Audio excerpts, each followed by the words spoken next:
मैं Mukesh Kumar 11th class के chemistry के सभी स्टूडेंट्स का अपने इस YouTube channel Mukesh chemistry lectures पर वेलकम करता हूं। बच्चों, आज के इस लेक्चर में मैं आपको जो टॉपिक पढ़ाने जा रहा हूं उसका नाम है रासायनिक समीकरण, केमिकल इक्वेशन। तो बच्चों, आप अपनी कॉपी और पेन के साथ रेडी हो जाइए इस टॉपिक को समझने के लिए और इसका नोट्स अपनी कॉपी में तैयार करने के लिए। तो ठीक है बच्चों, टॉपिक को करते हैं स्टार्ट और हेडिंग डालिए पहली, रासायनिक समीकरण, केमिकल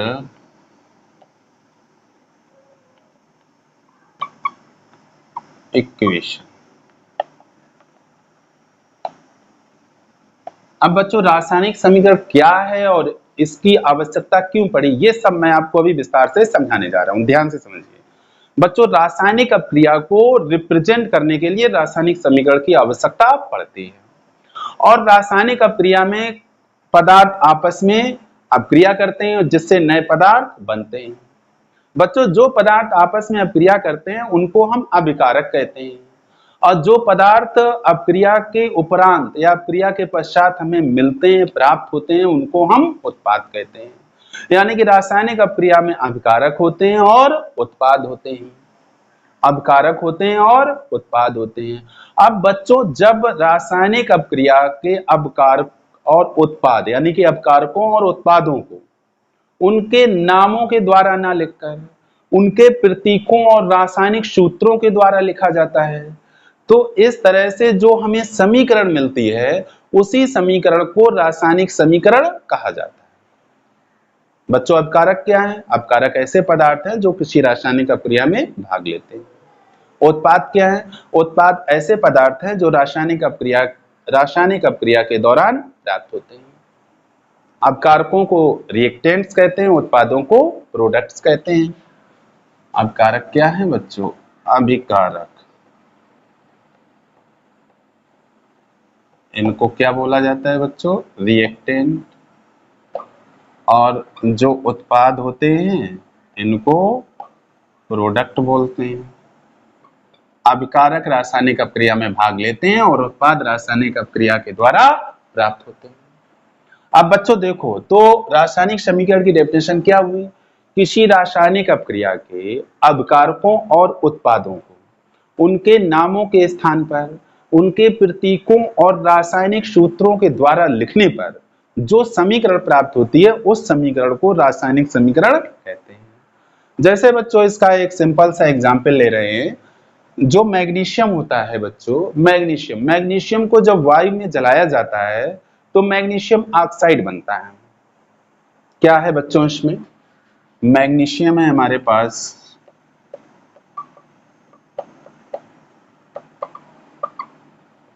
इसका क्या किया गया बच्चों? वायु में इसका क्या किया गया? दहन किया गया। जलाने का मतलब दहन किया गया, तो क्या मिलता है? Magnesium oxide. मैग्नीशियम ऑक्साइड, ये बच्चों ये पदार्थ भाग ले रहे हैं अभिक्रिया में, तो ये अभिकारक है। और ये पदार्थ बन रहा है तो ये उत्पाद है, ये उत्पाद है। अब बच्चों, इन अभिकारकों और उत्पादों को इनके नामों के द्वारा जो हमने लिखा है, नामों के द्वारा ना लिखकर इनके प्रतीकों और रासायनिक सूत्रों के द्वारा जब हम लिखते हैं तब इस तरह की समीकरण को रासायनिक समीकरण के नाम से जाना जाता है। तो मैग्नीशियम का प्रतीक आप जानते हैं Mg, और वायु का प्रतीक O2, वायु की ऑक्सीजन से यहां हमें मतलब है। और मैग्नीशियम ऑक्साइड का फार्मूला MgO। तो ये बच्चों आपको मिल गई रासायनिक समीकरण।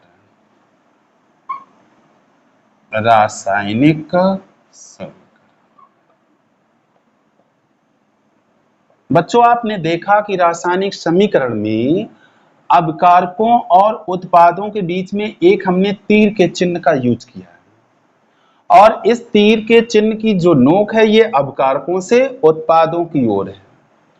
और बच्चों मैंने आपको बताया कि अभिकारक एक या एक से अधिक हो सकते हैं, उत्पाद भी एक या एक से अधिक हो सकते हैं।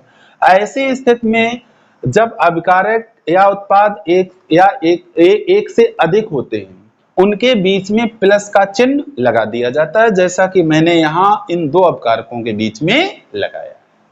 तो बच्चों ये हुई रासायनिक समीकरण। अब बच्चों चलो अच्छा पहले इसको राइट डाउन किए दे रहा हूं, इसके बाद फिर आगे बढ़ते हैं। किसी रासायनिक अभिक्रिया में अभिकारकों व उत्पादों को उनके नामों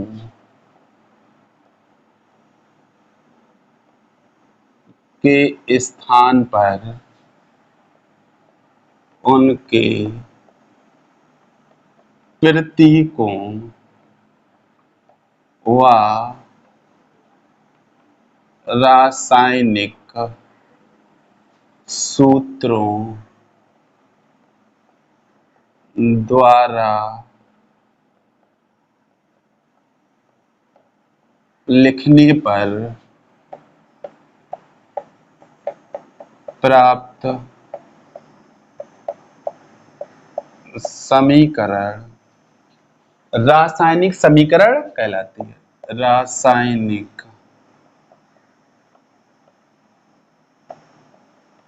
समीकरण कहलाती है।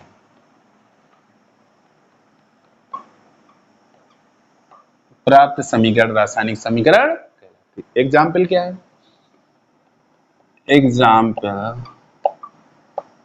मैग्नीशियम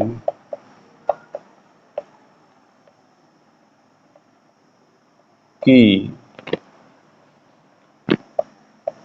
वायु से अभिक्रिया, मैग्नीशियम की वायु से अभिक्रिया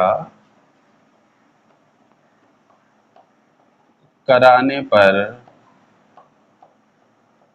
मैग्नीशियम क्या बनना है बच्चों? मैग्नीशियम ऑक्साइड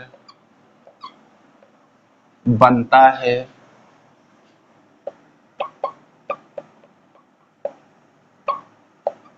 इसकी रासायनिक समीकरण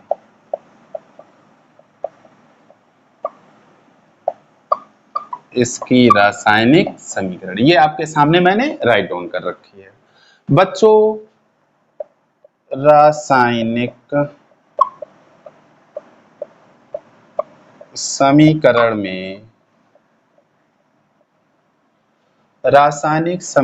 में अभिकारकों को अभिकारकों को बच्चों मैंने कहा लिखा है? ये मेरा बायां हाथ है, बाईं ओर लिखा है। अभिकारकों को बाईं ओर व उत्पादों को बच्चों कहां लिखा है? ये मेरा राइट हैंड है, दायां है, तो दाईं ओर लिखते हैं। उत्पादों को दाईं ओर लिखकर क्या किया बच्चों? लिखकर उनके मध्य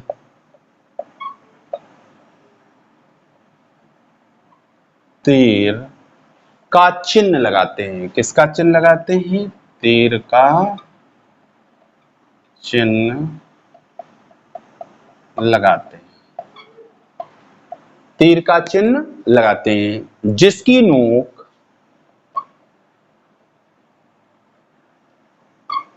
जिसकी नोक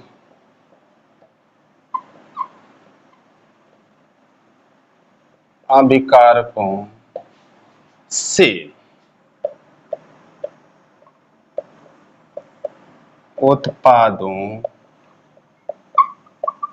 की ओर होती है।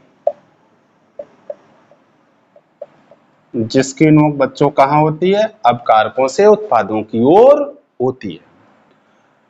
बच्चों एक बात का और जिक्र करना है कि एक से अधिक अपकारक या उत्पाद होने पर उनके बीच में किसका साइन लगता है बच्चों? प्लस का साइन लगता है। एक से अधिक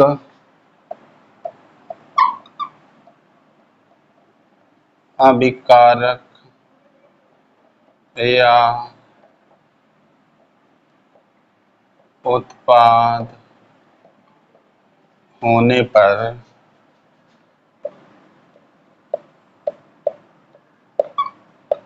उनके मध्य प्लस का, किसका बच्चों? प्लस का चिन्ह लगाया जाता है।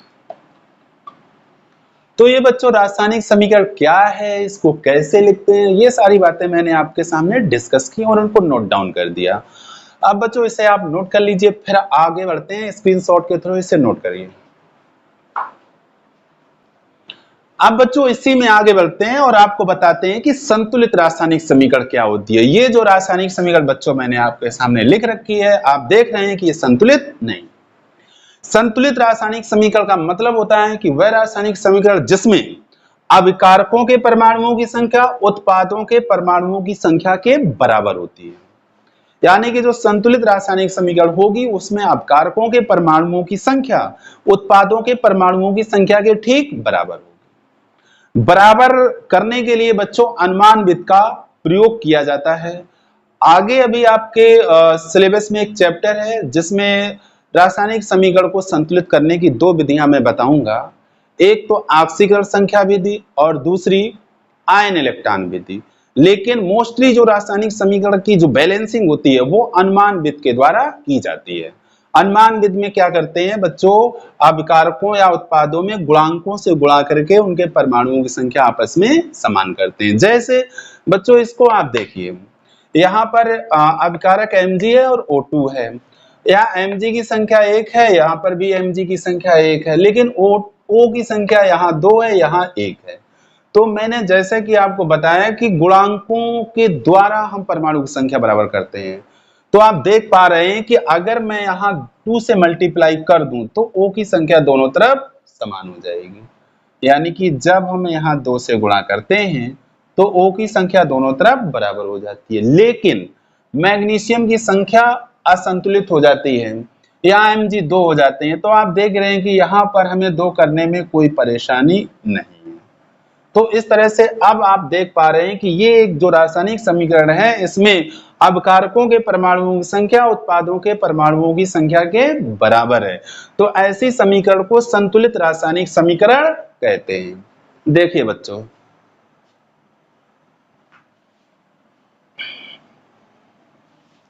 तो अगला बच्चों आप हेडिंग डाल लीजिए संतुलित रासायनिक समीकरण। संतुलित रासायनिक समीकरण। संतुलित रासायनिक समीकरण। बैलेंस्ड केमिकल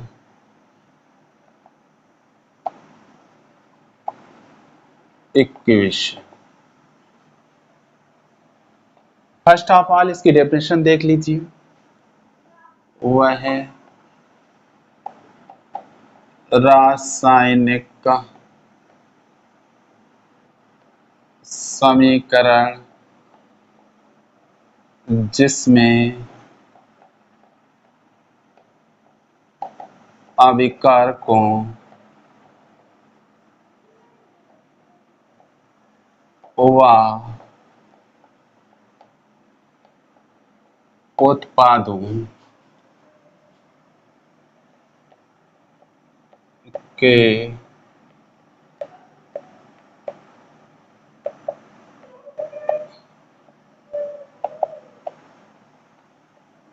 अपकारकों व उत्पादों के परमाणुओं की संख्या कैसी होती है बच्चों? आपस में समान होती है, आपस में समान होती है। क्या कहलाती है? संतुलित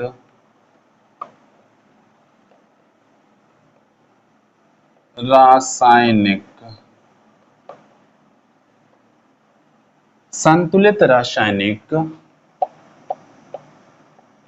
समीकरण कहलाती है।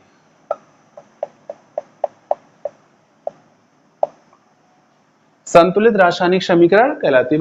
बच्चों जैसा कि मैंने आपको बताया कि रासायनिक समीकरण का संतुलन मोस्टली अनुमान विधि के द्वारा किया जाता है। रासायनिक समीकरण का संतुलन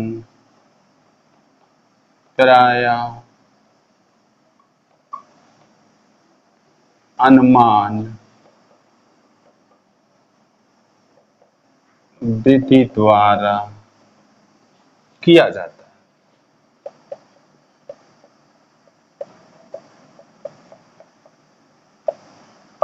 जैसे कि ये एग्जाम्पल मैंने आपको दे रखा है। तो बच्चों ये थी संतुलित रासायनिक समीकरण। अब बच्चों रासायनिक समीकरण को कंप्लीट लिखने के लिए उसकी भौतिक अवस्थाओं को भी ब्रैकेट में दर्शाया जाता है। जैसे बच्चों ठोस के लिए, ठोस को बच्चों क्या कहते हैं? सॉलिड। तो अगर भौतिक अवस्था ठोस है तो उसके लिए ब्रैकेट में एस बनाते हैं। अगर भौतिक अवस्था द्रव है यानी कि लिक्विड है तो ब्रैकेट में बना देंगे स्मॉल एल। अगर गैसीय है भौतिक अवस्था, गैसीय है, गैसियस है तो ब्रैकेट में बच्चों बनाते हैं स्मॉल जी। और अगर जलीय भौतिक अवस्था यानी कि ठोस को जल में घोला गया है और वो वाली स्टेट है तो जली को बच्चों कहते हैं एक्वस। और इसके लिए बच्चों ब्रैकेट में बनाते हैं ए क्यू, ए क्यू, ए क्यू बनाते हैं। तो भौतिक अवस्था भी अभिकारक या उत्पाद के रासायनिक सूत्र के तुरंत बाद लिख दी जाती है। जैसे इसी में अगर हम लिखें तो बच्चों ये हो जाएगी Mg। Mg होता है सॉलिड स्टेट में तो ब्रैकेट में S बनाएंगे। O2 गैस है तो ब्रैकेट में G बनाएंगे। और इससे जो उत्पाद हमें यहां मिल रहा है MgO ये सॉलिड होता है तो ब्रैकेट में S बना देंगे।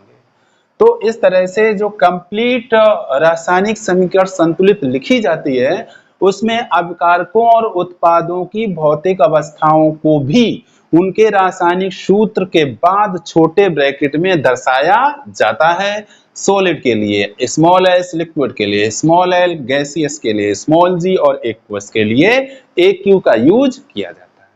अब बच्चों इसको भी स्क्रीनशॉट के थ्रू नोट कर लो। ठीक है बच्चों, इसे करते हैं साफ।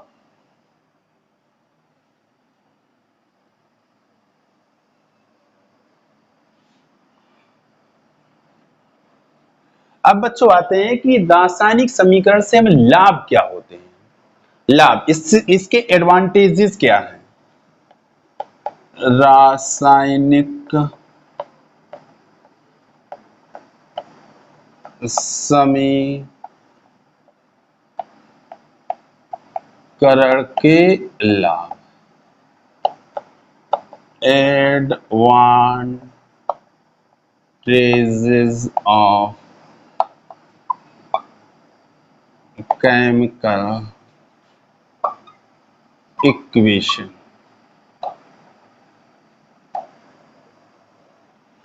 यानी कि रासायनिक अभिक्रिया की जब हम रासायनिक समीकरण लिखते हैं, ये सारी प्रोसेस करते हैं, तो इससे लाभ हमें क्या क्या होते हैं, इस बात को और क्लियर कर लीजिए। बच्चों, रासायनिक समीकरण को देख करके उसमें जो अभिकारक और उत्पाद यूज हो रहे हैं उनके नाम और रासायनिक सूत्रों की हमें जानकारी हो जाती है।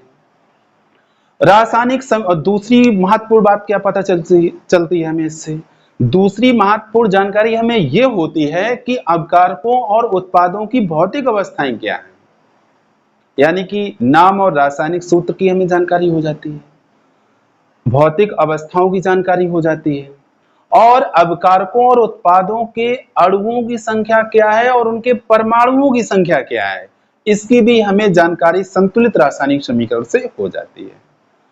चौथी और इंपॉर्टेंट बात यह है कि रासायनिक समीकरण यानी कि संतुलित रासायनिक समीकरण को देख करके हमें अभिकारकों और उत्पादों के आपेक्षिक द्रव्यमानों की भी जानकारी हो जाती है। तो ये कुछ महत्वपूर्ण जानकारियां हमें रासायनिक समीकरण को देखकर होती हैं। इन्हें सिस्टमैटिक ढंग से मैं राइट डाउन किए दे रहा हूं, जिसे आप नोट कर लीजिएगा। क्या लाभ है? अभिकारकों और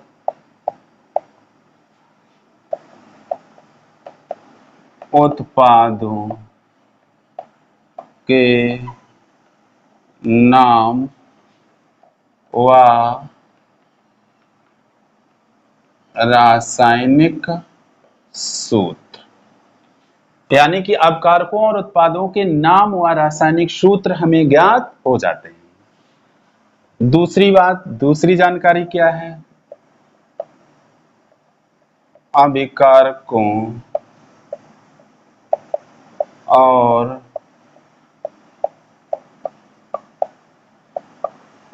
उत्पादों की भौतिक अवस्था, इनकी भौतिक अवस्थाएं क्या है, इसकी भी जानकारी हमें हो जाती है। तीसरी बात क्या है? अभिकारकों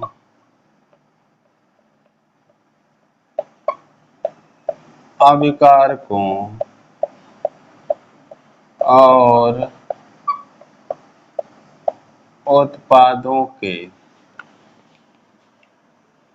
अणुओं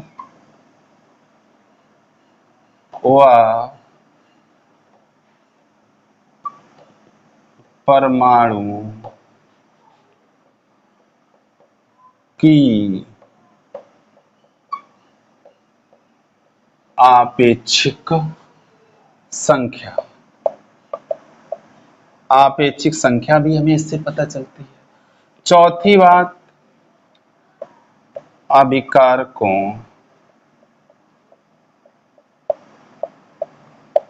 और उत्पादों के आपेक्षिक द्रव्यमान।